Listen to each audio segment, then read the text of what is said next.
So Screaming Frog just recently released this update that to me makes it one of the best SEO tools out there. To be fair, they've always been one of the best SEO tools out there, but this just really brings them close to perfection. And it was from this update version 22, which I think they also called it the Knee Deep update. Really, basically, it integrates a lot of how LLMs gauge content into SEO, something that I really haven't seen any SEO tool out there do so far. And a lot of it is basically just going to be on using embeddings to kind of not embeddings, but you can basically use it as a tool to measure the relevance of your content.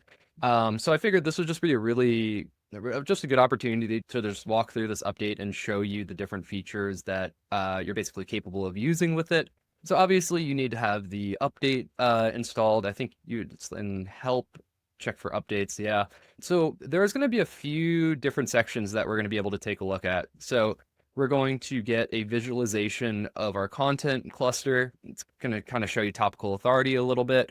We're going to get a semantic search, which basically allows us to see all of the, basically sees how a page is relevant to a specific keyword that you enter in.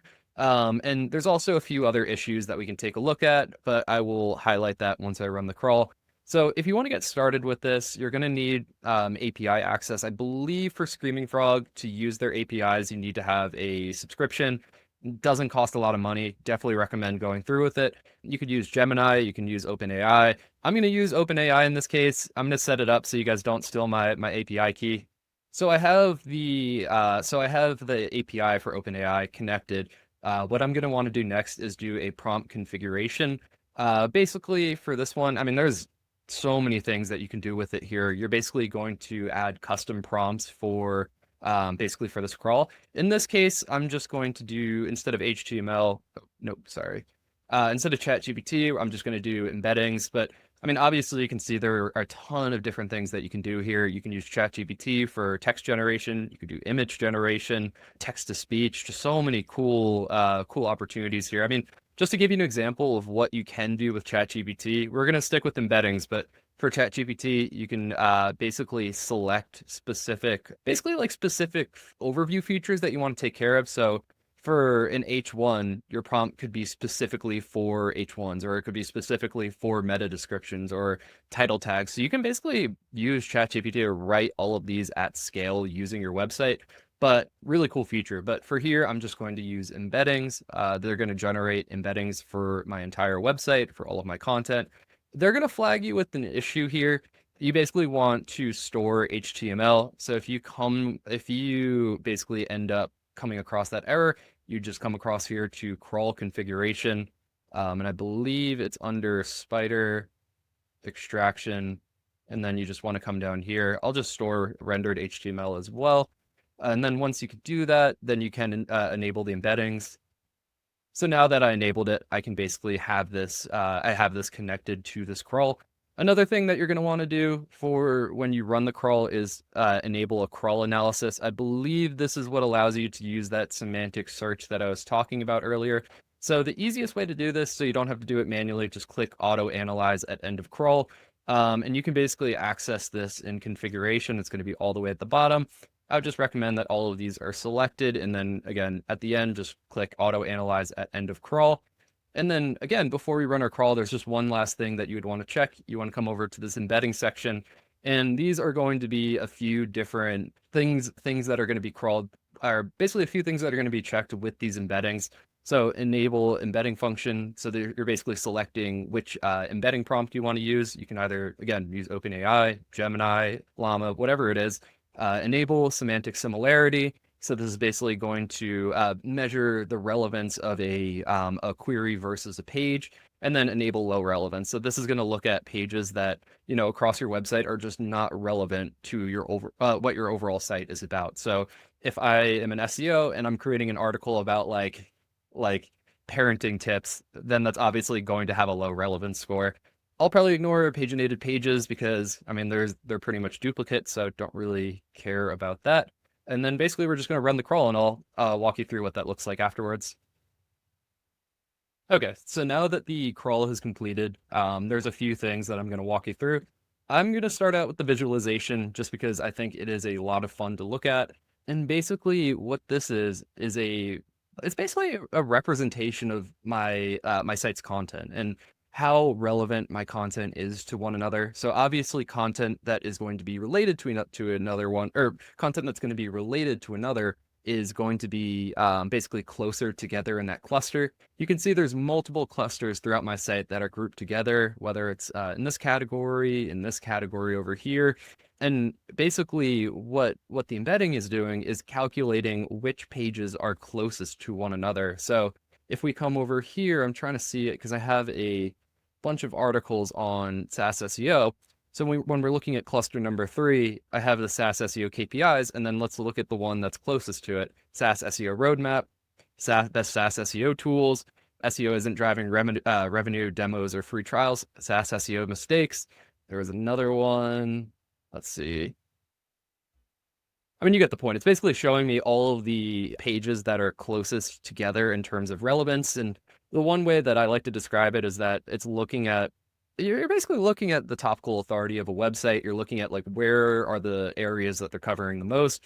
Where are kind of some of the topics that they don't necessarily need to have on their website?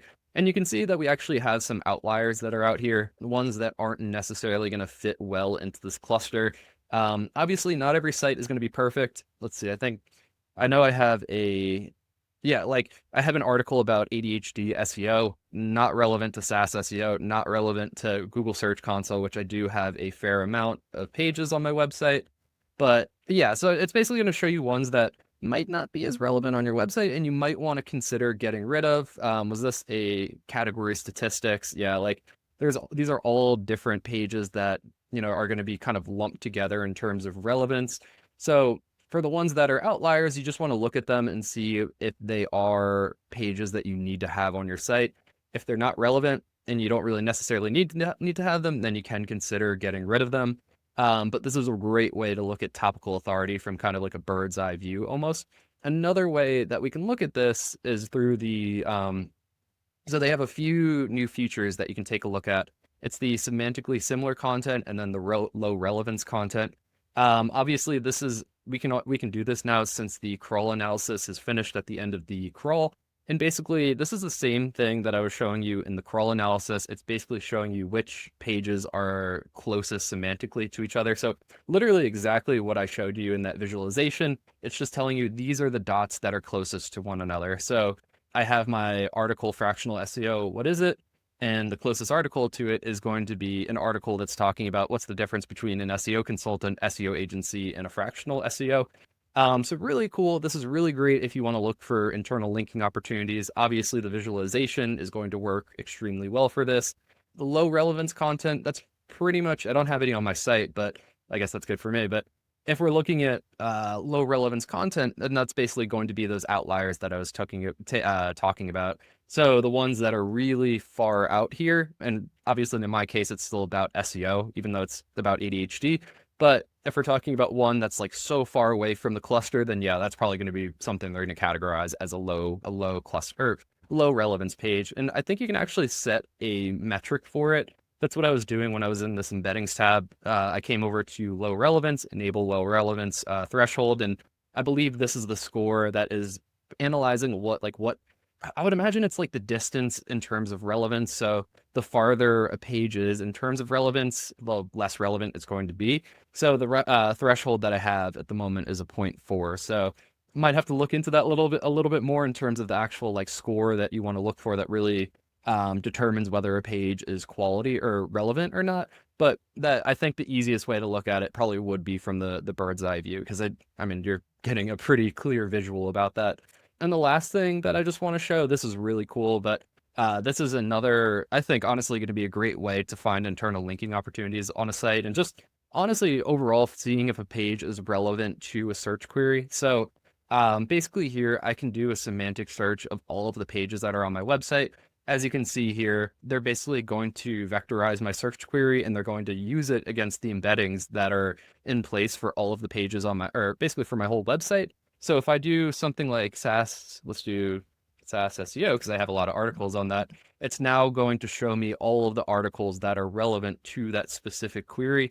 And again, it's actually going to give me a relevance score, which is actually really very cool. of how relevant is this page to this overall search query. So again, if I get a little bit more specific and do like SaaS SEO budget, I have an article that's dedicated to that. So this page is going to be a little bit more relevant.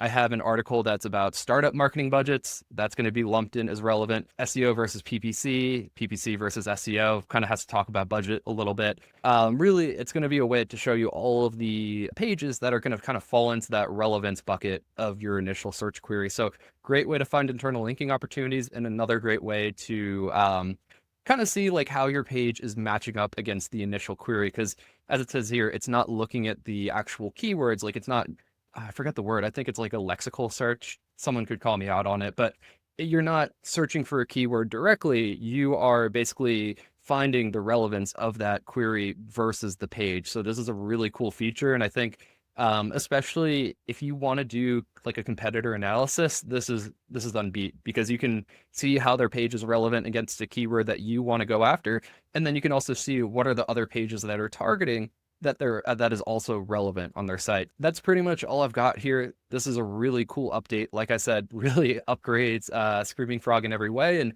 as a competitor analysis tool, this is honestly unbeat at this point. So hopefully you found the video helpful, and yeah, get using the tool.